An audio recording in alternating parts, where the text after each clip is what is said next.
Alkitab mengatakan dalam Yohanes 15 ayat 1, "Akulah pokok anggur dan kamulah rantingnya. Tidak ada satu ranting pun dapat berbuah kecuali dia menempel pada pokok anggur."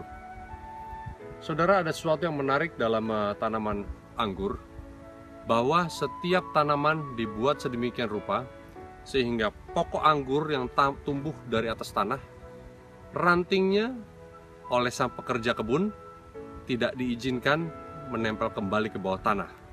Nah, mengapa demikian? Setiap ranting yang sudah mulai berbuah diurus oleh pengurus kebun supaya ranting ini mengeluarkan buah-buah yang bagus. Daun-daun yang kering dan ranting-ranting atau akar-akar yang sudah mati dipatahkan dan dibuang supaya buahnya menghasilkan buah yang bagus. Nah, di saat ranting yang punya kecenderungan untuk selalu turun dan berjuntai ke tanah, apa yang harus dibuat? Ranting yang sudah mulai berbuah tidak diizinkan untuk rantingnya menyentuh di tanah sebenarnya. Karena di saat dia menyentuh tanah, akar-akar yang sudah ada di dalam ranting tersebut akan mulai mengambil sari makanan dan nutrisi-nutrisi dari dalam tanah sehingga dia membuat akar yang baru. Nah, tumbuhan anggur ini yang mempunyai sifat yang merambat tentu dengan mudah berkembang biak di saat dia menyentuh di tanah. Namun di saat dia menyentuh di tanah, sesegera itu juga buah akan berhenti dihasilkan dari ranting tersebut.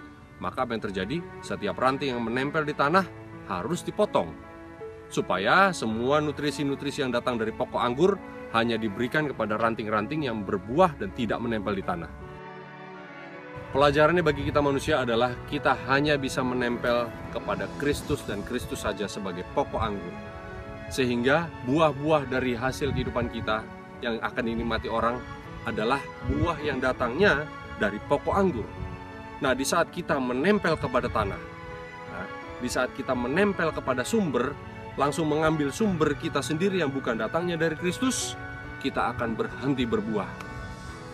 Nah, inilah maksudnya di saat Kristus mengatakan kita tidak bisa bergantung pada siapapun, hanya kepada pokok anggur yang baik supaya buah kita bisa dinikmati orang. Nah, umat-umat Tuhan yang sejati, Tuhan inginkan supaya kita tidak mengambil, tidak bergantung kepada tanah, kepada bumi, atau kepada dunia untuk membuahkan hasil kita, karena sesungguhnya kita tidak akan berbuah. Hanya kepada pokok anggur, saudara dan saya akan mempunyai buah yang menyegarkan, yang menyehatkan untuk dinikmati semua orang. Tuhan memberkati.